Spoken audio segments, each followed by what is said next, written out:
What? Tšau patslased, meil on nüüd olemas parim šampoon rastapatside jaoks.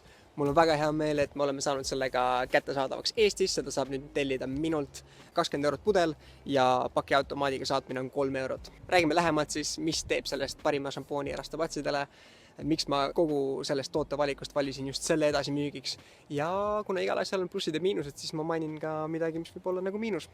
Mida rohkem ma seda asja uurisin ja mida rohkem erinevaid tooteid ma kaalutlesin, seda rohkem ma jõudsin tagasi ikka selle tooteni. Mulle meeldivad kvaliteetsed tooted, mille nimel on vaeva nähtud, mida on arendatud, mis pakub väärtust teatud soovidega inimestele. Esimesed pudelid läksid soovijateni väga kiiresti, aga olge mureta, ma jään seda ka edaspidi tellima, nii et seda saab minu kaudu. Patside puhul on siis kõige tähtsam see, et nendesse ei koguneks jääke, kas šampoonidest või muudest toodetest. See võib tekitada suuri probleeme.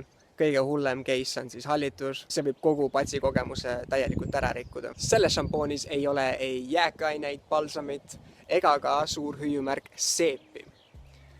Peaaegu kõik rastapatsidele mõeldud šampoonid, nad on küll paremad kui tavašampoonid, seda kindlasti, sa võid neid kasutada, aga nad on kõik põhimõtteliselt tehtud nii, et on võetud baasiks vedelseep, lisatud teatud aineid limoneen, mis lahustavad rasvu ja siis mingisugune lõhnaaine, kas õlid, mis ka puhastavad, aga põhimõtteliselt on nad seal lõhna jaoks. See teeb patsid puhtaks, aga ta tõmbab ka eelmise šampooni jäägid välja. Selles ei ole üldse seepi, see on suur pluss ja see sobib nii päris patside ehk siis jäädavate patside, ajutiste rastapatside ja ka näiteks afropatside pesuks, sellepärast et neil on kõik samad kriteeriumid ja vajadused. Selles šampoonis ei ole sees ka parfüümi ehk lõhnaaineid, mis tähendab, et ta on täiesti neutraalse lõhnaga. Selle pluss on see, et sa ei tea kunagi, mis võib hella peanahka ärritada. See võib olla üks nendest asjadest, isegi kui see on looduslik nagu essentsiõli.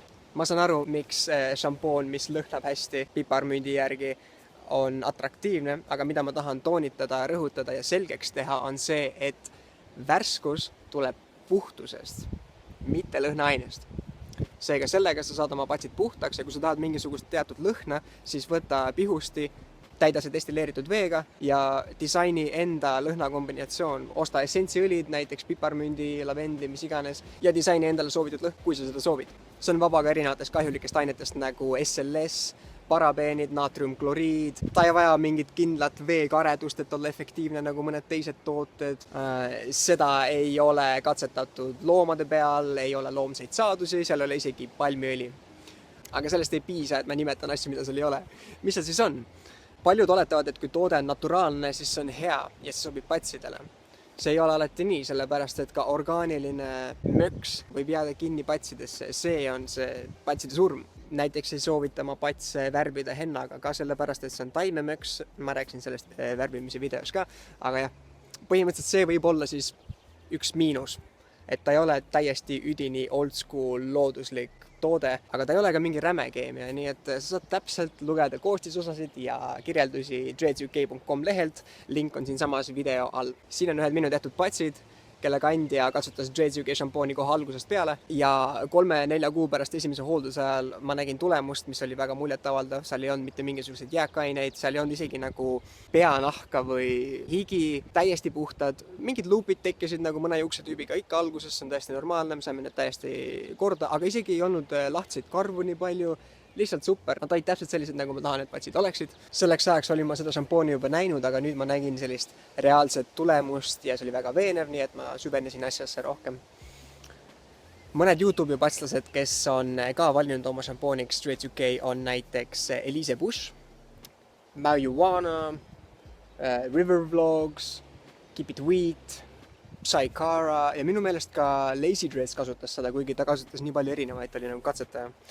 Nende arvamusvideosi saab ka vaadata lingist siin all, siin video kirjelduses. Nüüd, kui seda šampooni tellida otse Inglismaalt, see läheb maksma umbes 30 eurot, sellepärast et saatmine on peaaegu sama palju kui see pudel ise. Pudel on mingi 18-17 euri ja saatmine umbes 12 euri. Nii et tänu sellele, et ma olen seda korraga sisse ostnud, ma saan seda ka pakkuda teile odavamalt. Sama tasu eest 20 euroga sa saad näiteks Trade House'is Naughty Boy šampooni, mis ei ole nii läbimõeldud toode. Naughty Boy pudelis on vähem šampooni sees ja ma ei taha toetada Notipoid sellepärast, et nad toodavad ka vaha näiteks, mis on rastapatside surm väga halb asi. Ma ei taha neid toetada, ma ei taha nendega koostööd teha, ma tahan toetada ja koostööd teha tegelastega, kes on vaeva näinud, arendanud, disaininud toote, mis toob väärtust ja on hea lahendus spetsiifilistele soovidele teatud inimestele, kelleks oleme meie. Selline toode siis. Ja nüüd viimasel ajal on soovijad hakanud minult tellima ajutisi rastapatse nagu need, mis minul täna siin sisse punutud on. Sellepärast, et saad ise punumisega hakkama või on keegi sõbranna, kes seda oskab teha. Mul on üks õpetusvideo ka selle kohta. Nii et selline variant on ka nüüd. Need on minul siin double-ended. Mul võttis umbes 50 minutit, et need sisse punuda. Nii et kui on soovi saada hea šampoon või tellida mõned pikendused, siis kirjuta oma sooviga mulle Facebooki lehele Tanera Jets rastapatsid või Instagrami DM-i. Tšau!